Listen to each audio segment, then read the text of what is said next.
17+8 tuntutan rakyat mengemuka pasca aksi unjuk rasa besar-besaran beberapa waktu lalu. Tidak hanya turun langsung seperti mahasiswa, tren tuntutan rakyat yang disuarakan melalui platform digital ini juga mulai menggema.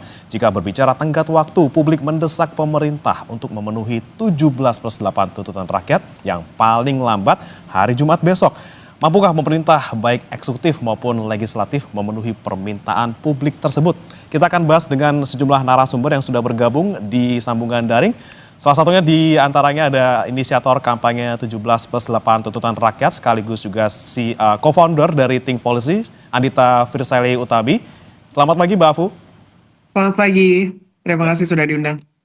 Sama-sama Mbak Afu. Kemudian ada juga yang hadir melalui sambungan daring, pakar komunikasi politik Universitas Padjadjaran Bandung, Kunto Adi Wibowo. Selamat pagi Mas Kunto. Selamat pagi Mas, apa kabar? Dan juga sudah bergabung bersama kami saudara anggota Komisi 2 DPR RI fraksi Partai Golkar Ahmad Doli Kurnia. Selamat pagi Bang Doli. Selamat pagi, Assalamualaikum warahmatullahi wabarakatuh. Waalaikumsalam Bang Doli. Saya mau ke Mbak Afu dulu. Mbak Afu ini kan 17+8, 17-nya tenggat waktunya seminggu, yang mana deadline-nya besok gitu ya. Kalau Anda melihat mungkin perkembangan terkini yang sudah terjadi beberapa saat terakhir ini terkait dengan DPR bertemu mahasiswa, kemudian ada juga sejumlah tuntutan yang dijawab gitu ya, salah satunya soal tunjangan. Anda melihatnya seperti apa? Optimis nggak 17-nya ini bisa dipenuhi semua besok gitu? Ya, kami ketika menyusun 17+8 itu memang sudah memperkirakan bahwa yang 17 pertama itu harus atau bisa dilakukan dalam 1 minggu. Ketika karyawan rakyat, dalam hal ini anggota DPR, menyampaikan bahwa mereka akan melakukan, itu kan belum melakukan. Jadi kalau dari kami di titik ini sama saja belum ada progres yang terjadi karena sejauh ini baru disampaikan bahwa akan dilakukan. Kami akan terus mengawal, terus memantau gitu ya, memastikan bahwa dari 17 checklist ini kita lihat mana yang sebenarnya sudah dilakukan sampai hari Jumat. Karena kalau memang para pemimpin itu siap untuk melakukan, sebenarnya sumber daya mereka sangat banyak untuk bisa melakukan itu dalam jangka waktu yang singkat gitu. Sudah diperkirakan ketika disusun. Jadi kami minta dalam 2 hari ini kalau memang ada niat untuk melakukan atau mendengar rakyat dan melakukan tuntutan itu, maka tolong dilakukan gitu. Kalau misalnya tidak, maka by besok kita sebagai rakyat sudah tahu arah pemerintah sebenarnya kemana sebagai orang yang harusnya memenuhi tuntutan kami. Oke Mbak Afu, tapi kan kemudian ada kemarin kita lihat bersama-sama pimpinan DPR RI bertemu dengan mahasiswa sudah menyampaikan sejumlah aspirasi mereka, kemudian ditanggapi dengan sejumlah poin-poin yang disebutkan soal tunjangan akan dihapuskan, yang soal perumahan, kemudian akan moratorium ke luar negeri gitu ya untuk anggota DPR, kemudian ada juga beberapa pernyataan lainnya. Anda melihat ini juga sebagai tanda-tanda atau lagi-lagi tadi Anda butuhnya ya kapan dilakukannya, ini baru akan dan akan? Ya, kami rasa sampai kita bisa melihat apa yang diomongkan itu tertuang di dalam bentuk-bentuk formal, maka perjuangannya belum selesai. Jadi oke, ini ke arah yang tepat, mungkin kita setidaknya ada progres yang terjadi gitu ya, tapi kami ingin memastikan bahwa secara formal memang itu dilaksanakan. Selain itu yang tidak kalah penting Mas, sebenarnya dari daftar 17 itu yang DPR perlu pegang atau bantu dorong bukan hanya daftar yang menjadi tanggung jawab mereka, tapi 14 daftar lainnya yang sebenarnya adalah tugas institusi lain, tapi DPR punya kekuasaan atau punya hak gitu ya untuk sebagai wakil kita juga mengingatkan institusi-institusi lain di dalam proses ini. Jadi kami minta juga DPR bisa menjadi perwakilan kami dalam mendorong kepada institusi lain yang dituliskan di situ, baik itu Kementerian Sektor Ekonomi, kemudian juga institusi-institusi lain yang ada di situ. Oke baik, saya ke Bang Doli. Bang Doli, Anda sudah melihat belum sih terkait dengan 17+8 tuntutan rakyat yang disampaikan oleh Mbak Afu dan juga kawan-kawan sendiri? Saya sudah lihat, saya sudah baca, saya juga sudah mencoba mengclustering gitu ya. Pertama saya memberikan apresiasi, saya kira tuntutan 17+8 itu bagus semuanya, ya tidak ada yang salah. Dan itu semua kira kalau dilaksanakan sangat baik untuk kemajuan dan pembangunan bangsa Indonesia, terutama untuk kepentingan rakyat gitu. Nah saya mau satu-satu. Pertama saya kira saya mau memberikan aksentuasi ya, terutama kepada pihak kepolisian.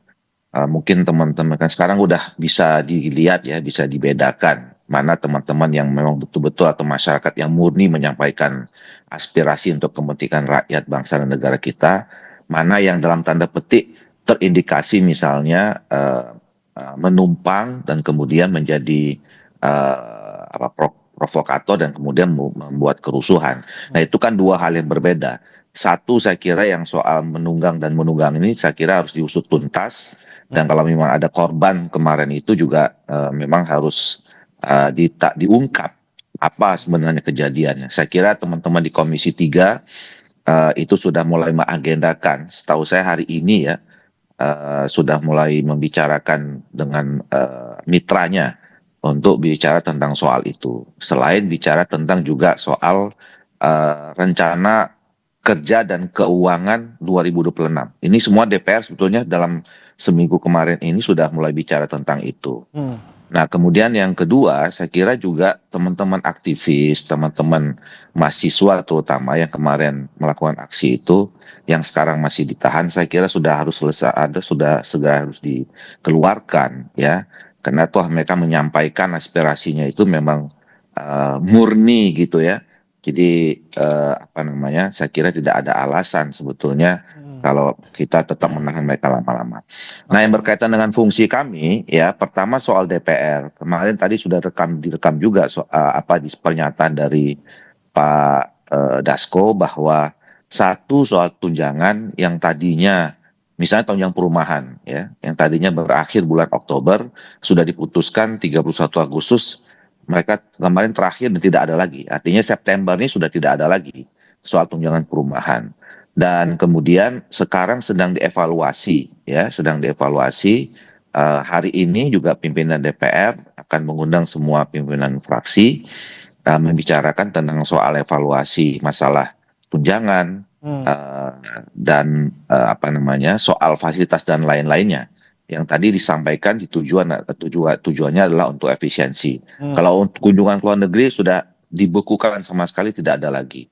Bahkan kunjungan kerja di daerah tadi disampaikan boleh, tapi dengan catatan diefisiensikan, ya diefektifkan gitu. Nah, soal kemudian yang lain, kerja-kerja yang lain kan tadi sudah disampaikan.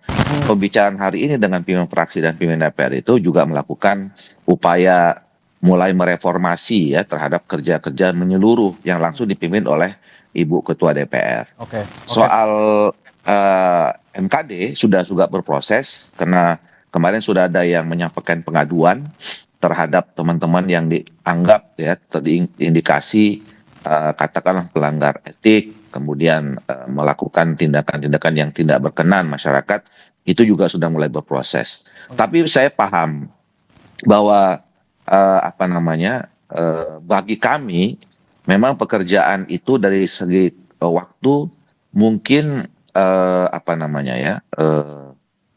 ada kendala ya. Tapi dengan komitmen kami semua, apalagi dari pimpinan sudah berkali-kali mengatakan ya kita akan berjuang, bekerja keras untuk segera memenuhi tuntutan-tuntutan itu apa yang kami bisa. Ya mudah-mudahan tanggal 5 besok setidaknya 17 itu sebagian besar sudah kita tunjukkan ya apa yang menjadi komitmen terhadap tuntutan itu. Oke, sudah ada langkah dan juga dari DPR gitu ya untuk memenuhi paling tidak sebagian besar dari 17 tuntutan itu. Baik, saya ke Mas Kunto dulu. Mas Kunto, Anda melihatnya perkembangan terkini nih soal kemudian aksi-aksi yang ramai dalam seminggu terakhir, kemudian respons dari pemerintah maupun respons dari DPR sendiri menanggapi polemik ini gitu ya. Seperti apa komunikasi mereka dan juga seperti apa kemudian bisa menjawab apa yang menjadi tuntutan masyarakat? Ya, sebenarnya kan sangat disayangkan ketika pemerintah dan DPR di awal tidak terlalu responsif terhadap apa yang menjadi concern warga atau masyarakat gitu kan. Kalau misalnya DPR lebih responsif, pemerintah lebih responsif, tentu kita tidak perlu punya 8 korban jiwa yang sekarang sudah meninggal ini kan gitu. Jadi ini sangat disayangkan. Tapi paling tidak saya juga apresiasi kepada teman-teman yang sudah membuat tuntutan rakyat 17/8 ini. Dalam artian tuntutan ini sangat konkret. Tadi Bang Doli juga sudah bilang bahwa ini sesuatu yang menurut saya tidak simbolik. Karena dibuat dengan cara manajemen yang bagus gitu kan, dengan memperhatikan smart gitu kan, dia spesifik, dia terukur, dia kemudian bisa diraih dalam waktu tertentu gitu kan, dan dia relevan dengan apa yang jadi concern masyarakat hari ini gitu kan.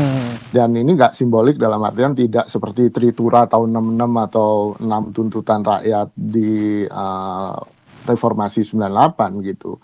Ini terukur dan menurut saya harusnya juga bisa segera dilakukan oleh teman-teman di DPR, oleh Presiden, oleh TNI, oleh kepolisian. Dan memang strategis sekali fungsi DPR di sini karena dia sebagai mitra strategis juga kan dari kepolisian, TNI dan juga pemerintah. Tapi yang saya juga harus garis bawahi, ini yang tampaknya belum begitu responsif adalah partai politik gitu kan. Padahal kita tahu kekuatan partai politik adalah kekuatan yang penting di dalam DPR itu sendiri. Kita kan punyanya fraksi partai politik, gak setiap anggota di dalam DPR kemudian punya vote atau suara kan gitu. Jadi menurut saya ini juga yang perlu didorong selain DPR, dan saya juga apresiasi DPR kemarin sudah menerima wakil dari mahasiswa walaupun ada perdebatan ini mahasiswa yang mana ya. Sebagai rakyat saya pikir selama tuntutan mereka memang legitimate sesuai dengan tuntutan dan concern masyarakat, saya sih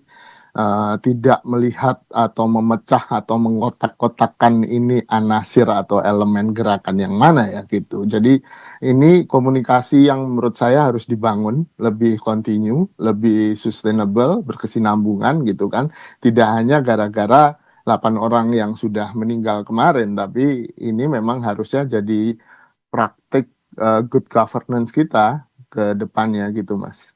Oke, baik.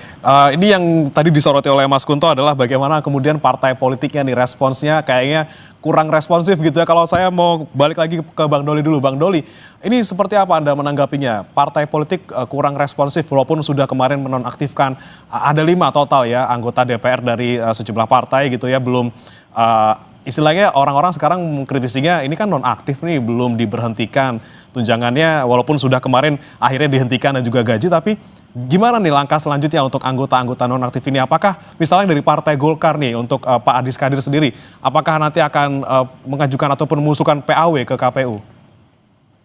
Iya, pertama saya kira kami juga sedang berupaya ya. Tadi malam kami rapat di DPP Partai Golkar. Ya saya bicara tentang Golkar saja lah ya.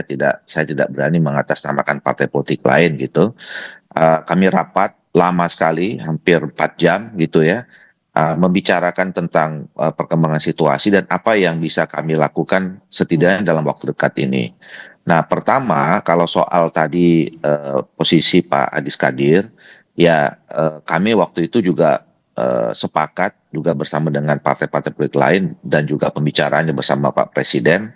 Langkah pertama yang memang mungkin dilakukan dalam mekanisme undang-undang dan tata tertib DPR sekarang itu adalah menonaktifkan.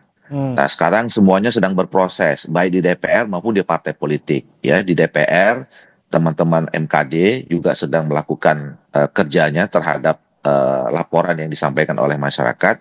Nah, kami juga menunggu hasil MKD seperti apa. Sambil di internal juga kami berproses. Kami punya institusi ada 2 yang bersangkutan dengan soal etik ya. Pertama adalah Mahkamah Partai, yang kedua Dewan Etik. Nah, 2 institusi ini sekarang sedang bekerja juga secara simultan dengan sambil teman-teman di MKD. Nah, karena begini, ini kan soal pergantian dan segala macam itu juga kita harus mengikuti mekanisme yang ada Undang-Undang MD3 dan peraturan tata tertib ya. Karena memang betul istilah nonaktif itu memang tidak ada. Tapi itulah upaya yang waktu itu paling mungkin dilakukan. Pilihan kemudian adalah pemberhentian sementara atau pemberhentian tetap. Nah, itu juga tadi saya katakan ada mekanismenya. Karena juga harus ada latar belakangnya ya. Kalau soal pemberhentian tetap itu kan hanya ada 2 yang paling simpel. Ya, yang pertama adalah yang bersangkutan mengundurkan diri, atau yang kedua adalah ya dipecat jadi anggota ya, bukan hanya sekedar anggota DPR.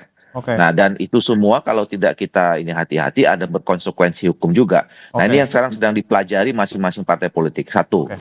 Nah, yang kedua, tadi malam juga kami menginstruksikan ya agar semua fraksi di seluruh Indonesia itu harus sekarang turun ke bawah, ya melakukan program-program yang konkret ke masyarakat ya. Bahkan kami mengajukan secara spesifik ya program DPR baik pusat, provinsi, kabupaten kota melakukan program-program seperti pasar murah, terus kemudian melakukan program sosial yang semuanya itu mengantisipasi bagaimana supaya masyarakat kita itu situasi ekonomi dan sosialnya segala macam harus bisa kita respon dengan cepat. Yang mana memang Itu ini harusnya pengertian. dilakukan sebelumnya juga harus dilakukan ya Bang Doli ya. Tapi ya, kita tangkap tadi terkait dengan Pak Adis Kadir untuk status di Golkar sendiri maupun di DPR masih dalam proses. Saya mau ke Mbak Afu. Mbak Afu, Anda melihat ini kan salah satu poinnya tadi ada soal anggota DPR yang kemudian ada masalah di situ. Bagaimana kemudian ditindak tegas. Tapi kan kita butuh waktu gitu kata Bang Doli tadi. Kita butuh waktu untuk proses di MKD maupun di internal.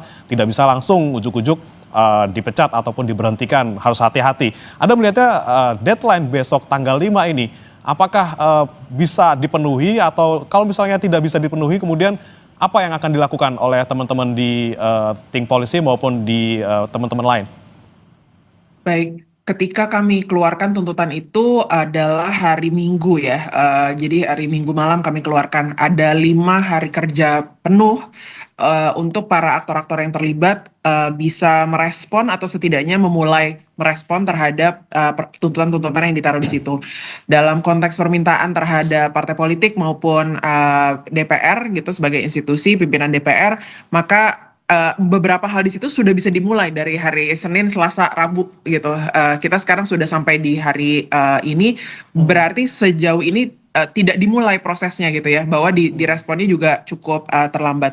Setidak-tidaknya ini juga menunjukkan kecepatan kerja pemerintah dan kompetensi dari institusi-institusi dalam merespon. Kalau memang ingin merespon tapi telat melakukan. Nah, tapi dari yang kami pantau, yang bisa dilihat juga di 178tuntutanrakyat.id, dari 17 plus 8 permintaan itu, beberapa bahkan malah mundur gitu ya. Jadi misalnya ketika ada permintaan tentang menghentikan kekerasan aparat maupun yang berhubungan dengan pembebasan demonstran dan lainnya, yang kekerasan itu setelah tuntutan dikeluarkan bahkan masih terjadi di beberapa hari setelahnya gitu ya. Jadi malah mundur gitu. Dan malah ada beberapa demonstran baru yang tertangkap gitu. Jadi kami lihat ini kalau kita memberikan tugas kepada seorang karyawan, diberikan deadline, biasanya kan kita bisa melihat progresnya ya setidaknya. Kemudian deadline itu ya mungkin bisa kita update secara berkala. Tapi kalau misalnya memang arahnya sudah tidak ke sana, arahnya malah mundur, itu sudah merupakan bukti jelas atau jawaban dari pemerintah sebenarnya kan, bahwa mereka tidak menafikan atau tidak merespon kepada tuntutan rakyat. Oke, ada respons tapi dibilangnya ada yang mundur bahkan beberapa poin kemudian ini telat gitu responnya dari deadline. Bang Doli boleh ditanggapi, Bang Doli. Ya, saya kira memang kembali kepada rakyat, kepada masyarakat ya, yang bisa menilai itu. Kami berupaya semaksimal mungkin apa yang menjadi tuntutan itu untuk dilakukan. Ya, bahwa kemudian masih kurang tepat, kurang berkenan, dianggap kurang cepat gitu ya. Tidak ada masalah. Justru buat kami itu bagus sebagai pemicu yang tiap hari mengontrol kami untuk bekerja gitu ya. Mudah-mudahan apa yang disampaikan, hal-hal yang disampaikan seperti itu semakin memotivasi, memicu kami untuk kerja lebih serius dan sungguh-sungguh. Oke, baik-baik. Saya ke Mas Kunto lagi. Mas Kunto, Anda melihat apakah betul memang apa yang kemudian menjadi respons dari pemerintah, baik eksekutif maupun legislatif dalam beberapa waktu terakhir ini sebenarnya bisa dimulai lebih awal gitu. Jangan sampai kemudian akhirnya timbul kericuhan, kemudian ada korban jiwa juga di sana. Sudah ada 10 orang yang disebutkan oleh Komnas HAM. Seperti apa seharusnya, Mas Kunto? Iya, ini kan selama ini konsolidasi yang terjadi adalah konsolidasi elit kan, Mas. Sejak tahun 2019, pemilu 2024, ini kan kita melihat bahwa yang terkonsolidasi adalah kekuatan-kekuatan elit baik partai politik, lalu juga elit di militer, elit di pengamanan, lalu juga bahkan presiden gitu. Jadi konsolidasi elit ini yang kemudian tampaknya mengabaikan atau tidak menghitung rakyat sebagai sesuatu yang penting kan gitu. Akhirnya yang terjadi ya seperti ini kan, ketika kita tidak menganggap orang lain atau tetangga kita penting, ya kita akan tenang-tenang aja, cuek-cuek aja kan Mas gitu. Nah, demonstrasi kemarin menurut saya seperti alarm penggugah ya, atau paling tidak mencubit para elit gitu. Dengan mencubit ini akhirnya kan elit sadar bahwa oh ya ada yang perlu kita perhatikan, walaupun ya perjuangannya nggak cukup dengan mencubit kan, kita harus ngobrol panjang, kita harus berdiskusi panjang, nggak cukup diselesaikan dengan seminggu demonstrasi atau 2 pekan demonstrasi, tapi juga harus ada kemudian kemauan dari pemerintah atau elit politik, DPR terutama, pemerintah, polisi, TNI untuk kemudian memberikan ruang bagi partisipasi yang bermakna kan gitu. Bahwa undang-undang yang dibuat oleh DPR harus melibatkan rakyat, dan itu harus dengan prinsip partisipasi yang bermakna kan gitu. Proses pengamanan polisian misalnya juga tidak bisa langsung dengan represi kan, atau dengan kekerasan, bahwa ada dialog, ada kemudian partisipasi yang bermakna, itu penting. Bahkan yang kemarin kita catat kan bagaimana Pak Presiden sendiri salah menginterpretasi undang-undang tentang demonstrasi, bahwa demonstrasi itu harusnya nggak berizin, hanya pemberitahuan, dan tidak ada dalam undang-undang itu harus pukul 18 selesai kan gitu. Ini kan juga menunjukkan bagaimana pemerintah kita tampaknya belum benar-benar concern dengan bagaimana rakyat bisa punya hak untuk menyampaikan aspirasinya. Ini ya masalah komunikasi di sana kita soroti, Mas Kunto, ya, terkait dengan kemudian bagaimana menyerap aspirasi masyarakat, bagaimana menangani konflik yang ada ataupun menangani situasi yang memanas di masyarakat saat ini. Tapi kemudian memang masih banyak hal-hal yang harus kita bahas lagi, saudara, terkait dengan tuntutan-tuntutan dari 17+8 ini, termasuk yang untuk jangka panjang. Ada RUU perampasan aset di sana, ada reformasi internal DPR secara menyeluruh. Kita akan bahas usai jeda berikut.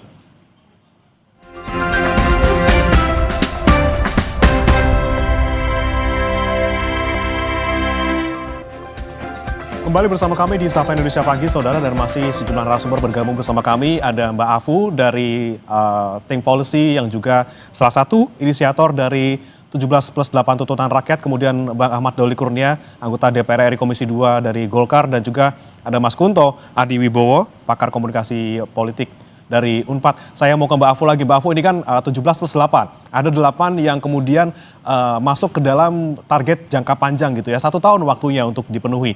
Ada salah satu poin di mana menyebutkan RUU perampasan aset yang mungkin saat ini juga menjadi suara dari rakyat juga untuk segera disahkan. Anda melihatnya seperti apa seharusnya yang dilakukan? Mbak Afu, untuk suaranya masih di-mute. Betul.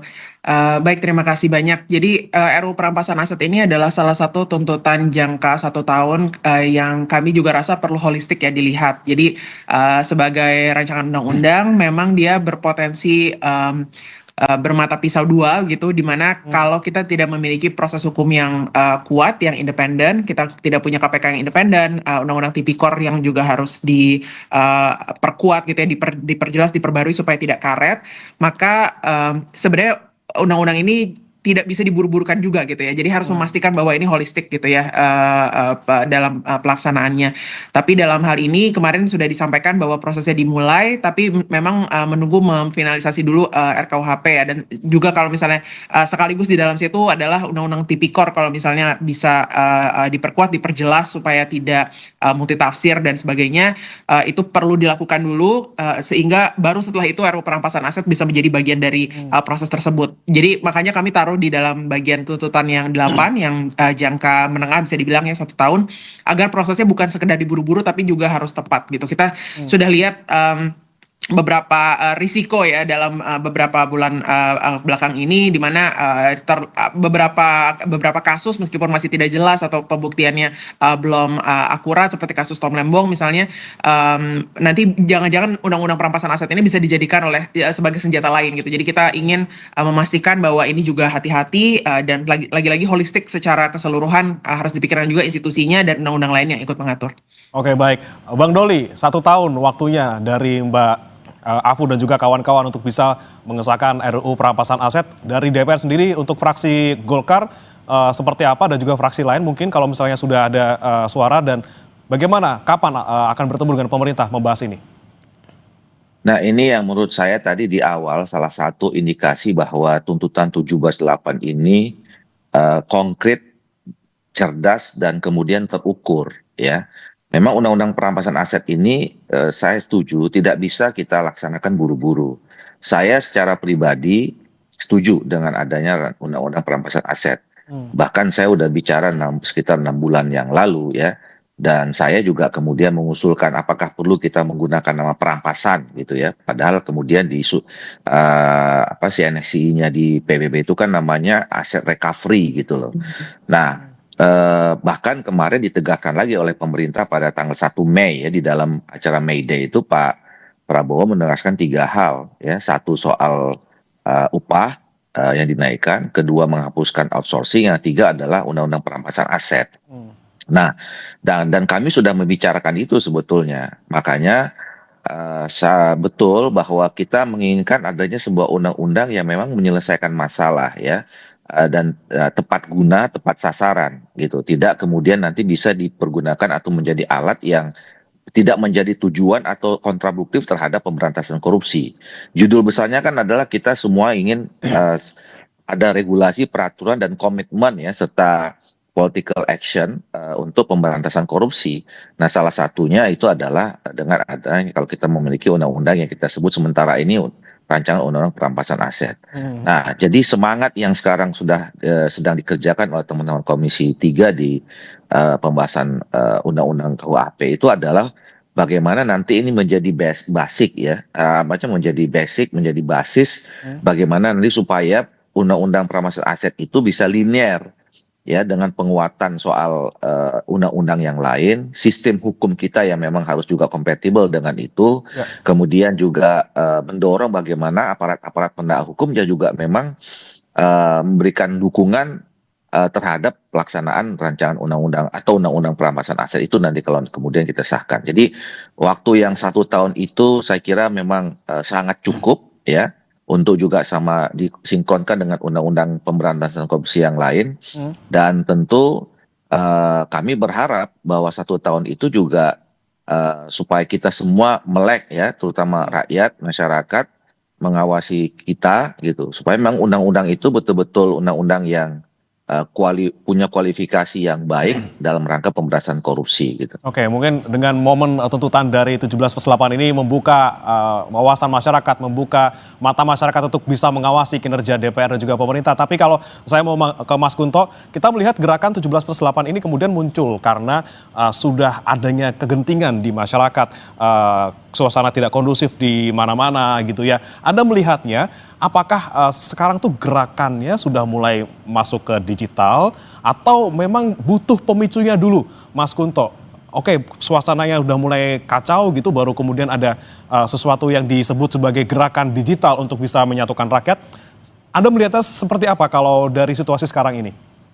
Ya, saya mengamati ada hal yang menarik dari aksi demonstrasi di akhir Agustus ini, Bang, bahwa yang pertama berbeda dengan aksi-aksi sebelumnya, misalnya peringatan darurat, Indonesia gelap gitu kan, itu kelihatan aktor-aktor yang kemudian muncul, misalnya elemen-elemen mahasiswa, elemen buruh yang muncul, yang berdemonstrasi kita bisa identifikasi dengan cepat gitu. Dalam bulan akhir Agustus ini, demonstrasi pertama tanggal 25 dan demonstrasi kedua tanggal 28, walaupun 28 ada serikat buruh yang awal ya, tapi kemudian kita sama sekali tidak bisa mengidentifikasi ini. Ini kayaknya semacam luapan kemarahan warga gitu, luapan kemarahan masyarakat. Jadi mereka tidak peduli elemen mana, tidak peduli apakah mereka mahasiswa miskin kota atau siapapun, akhirnya lebur di situ. Dan yang menarik adalah gerakan yang tidak terstruktur ini awalnya, kemudian dicoba ditangkap oleh teman-teman yang ada di dunia digital, di media sosial, mereka yang kelas menengah, yang punya pendidikan yang tinggi seperti Afu ini gitu, bahwa Kak Afu ini, bahwa kemudian mencoba kemudian mengkristalkan concern dari masyarakat. Dan menurut saya ya gerakan yang baik memang harus berkesinambungan, semua elemen memang harus berjalan kan begitu ya. Dalam artian ya saatnya juga DPR, partai politik juga ikut kemudian merangkul apa yang sudah mengkristal di masyarakat ini. Jangan sampai kemudian muncul kemarahan berikutnya kan, kita juga Oke, tidak ingin ada kemarahan-kemarahan yang terus oke. terjadi di republik ini gitu. Oke, jadi kemarin suasana tidak kondusif kemarin ini terjadi karena banyaknya protes masyarakat walaupun sudah muncul dari digital tapi tidak ada yang menyatukan gitu ya. Baru sekarang disatukan oleh Mbak Afu dan juga kawan-kawan. Mbak Afu, saya mau ke Anda lagi soal salah satu poin dari 8 yang dijangka panjang gitu ya, soal reformasi DPR secara menyeluruh. Ini juga kemarin Yes. sempat disinggung oleh Pak Dasko juga. Anda melihatnya seharusnya reformasi seperti apa yang dilakukan? Iya, jadi beberapa hari ini kami melihat ada beberapa partai yang melakukan pernyataan juga ya di media sosial terhadap posisi mereka gitu, bahwa ingin memperbaiki termasuk di antaranya PKB, PKS dan juga Perindo, dan ditambah statementnya pimpinan DPR gitu ya. Nah, dalam kasus ini kami melihat bahwa sebenarnya solusi-solusi teknis seperti evaluasi tunjangan dan sebagainya itu memang adalah indikator-indikator yang penting, tapi memang yang kami inginkan itu reformasi yang jauh lebih mendalam dan lebih sistemik, di mana kami merasa rancangan atau revisi undang-undang pemilu yang diajukan oleh koalisi LSM bisa menjadi salah satu solusinya. Pertama, semuanya memang perlu dimulai dari pemilu lagi gitu ya. Bagaimana peran partai dalam merekrut calon-calon atau kandidat-kandidat anggota DPR yang kompeten, yang memang bisa melakukan tugasnya dalam berempati kepada rakyat, dalam melakukan tugasnya untuk menyuarakan apa yang rakyat inginkan, itu muaranya atau pintu masuknya, bahkan ya pintu masuknya itu ada di partai politik gitu ya. Jadi peran partai politik menjadi sangat sangat penting. Golkar tentu saja adalah salah satunya di dalamnya gitu ya. Bagaimana kita bisa merekrut yang kompeten, dan sistem pemilu yang campuran itu bisa mungkin membantu sedikit gitu ya untuk mengurangi insentif partai-partai selalu merekrut kandidat berdasarkan popularitas atau berdasarkan punya sumber daya untuk memenangkan pemilu, alih-alih benar-benar berbasis meritokrasi. Jadi masalah tunjangan dan sebagainya itu betul sangat perlu dievaluasi, tapi sama saja kalau misalnya tunjangannya jadi jauh lebih rendah, tapi kita tidak mengubah orang-orang atau anggota DPR seperti apa yang masuk ke dalamnya. Saya kira saya hormat ya kepada Pak Doli di sini gitu, sudah juga menyampaikan dan mungkin mengusahakan dari dalam, tapi secara mayoritas itu sebenarnya seperti apa di DPR sisanya, dan juga kita perlu menggeser kekuasaan yang terlalu tinggi di pimpinan partai politik, Oke. dan harus mengembalikan proses demokratis di dalam masing-masing partai politik juga, agar tidak tersandra oleh elit-elit di dalam masing-masing partai itu sendiri. Oke, oke. Bang Doli, respon Anda Bang Doli, ini reformasi seperti apa sih yang nanti akan dilakukan DPR yang akan dipimpin oleh Mbak Puan sendiri? Seperti apa reformasinya? Apakah memang betul dari akarnya gitu ya, mungkin dari rekrutmen untuk periode selanjutnya? Iya, tentu pertama saya kira memang harus ada perencanaan yang cukup matang pembicaraannya ya.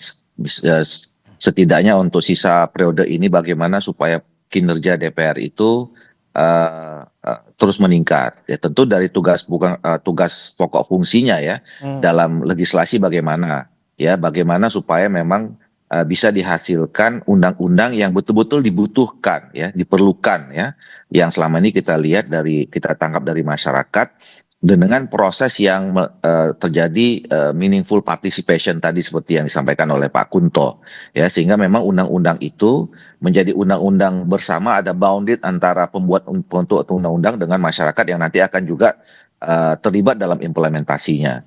Jadi itu yang pertama saya kira nanti harus ditingkatkan. Yang kedua adalah tadi dari fungsi pengawasan, tadi banyak PR ya, dari 17 sampai 8 itu bagaimana ada keterikatan atau interaksi yang intensif dan kemudian produktif ya antara DPR dengan pemerintah.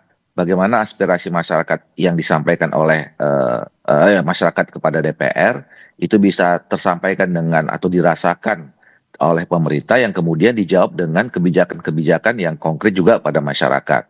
Tadi sudah ada beberapa itu ya, setidaknya dalam setahun ke depan. Yang ketiga soal anggaran ya, anggaran baik internal maupun juga anggaran pembangunan ya, pendapatan dan belanja negara. Nah, kemarin kami juga dapat masukan setidaknya dalam pembahasan rencana kerja dan anggaran pada sekarang yang sedang dibahas oleh DPR itu mungkin mindsetnya sudah mulai harus berubah ya dengan situasi yang kita lihat sekarang gitu. Jadi asumsinya juga harus lebih detail apa yang terjadi di masyarakat itu dari anggaran. Nah, tadi yang terakhir saya mau sampaikan soal undang-undang. Eh, saya mungkin dari 6 tahun yang lalu ya sebetulnya mendorong revisi undang-undang politik, termasuk undang-undang pemilu dan partai politik. Nah, di periode ini juga kami, karena saya sekarang jadi pimpinan Badan Legislasi, itu juga sudah kami masukkan sebetulnya dalam Protes 2025 ini ya, membicarakan tentang di hulu. Ya, di hulunya itu kan sistem politik yang khususnya pemilu dan partai politik. Dimasuk dalam prioritas prolegnas kita. Nah, kami sedang menunggu sebetulnya dorongan konsensus kesepakatan dari pimpinan partai politik dan kemudian pimpinan DPR untuk memulai pembahasan ini. Dan kami sudah siap, terutama di Golkar, kami sudah punya tim kajian yang menghasilkan draft rancangan undang-undang termasuk alternatif soal sistem campuran tadi itu. Oke, jadi tadi undang-undang yang saat ini pun yang diperlukan, kemudian undang-undang untuk nanti jangka panjang soal politik juga sedang disusun oleh DPR. Kemudian terakhir singkat saja Mas Kunto sebelum kita tutup, apa yang saat ini harus kita lakukan mungkin dari pemerintah baik eksekutif maupun legislatif untuk kemudian membuat suasana kembali kondusif, bagaimana kemudian pemerintah bisa menyerap aspirasi rakyat, jangan sampai ada hal-hal serupa terjadi di kemudian hari. Ya, hambatan yang paling besar untuk melakukan perubahan di Indonesia itu sebenarnya political will, Mas, gitu. Dan menurut saya dengan tuntutan rakyat 17.8 ini kita sedang ngetes political will baik dari DPR, pemerintah, dan terutama ketum-ketum partai nih gitu, untuk kemudian responsif nggak dengan tuntutan rakyat itu. Apakah mereka punya hati untuk kemudian atau kehendak untuk kemudian memang benar-benar melakukan perubahan. Kita coba lihat dalam seminggu ini gitu kan, ya deadline-nya besok, tapi kan kita sudah menangkap beberapa respon positif ya. Ada semacam kehendak yang kesana walaupun secara teknis ya mungkin ada hambatan gitu. Dan ya ini sebenarnya kita sedang ngetes kehendak tadi. Political will sebenarnya. Nah, ini yang mungkin perlu kita amati bersama sebagai masyarakat, kemudian kita juga bisa mengawasi bersama gitu. Kita nantikan political will dari berbagai pihak nih, baik pemerintah maupun juga partai politik. Juga Bang Doli kita nantikan tadi reformasi secara menyeluruh di DPR, mulai dari undang-undangnya, kemudian pengawasan dan juga anggaran kita nantikan, dan juga Mbak Futami, semoga 17+8 ini menjadi guidance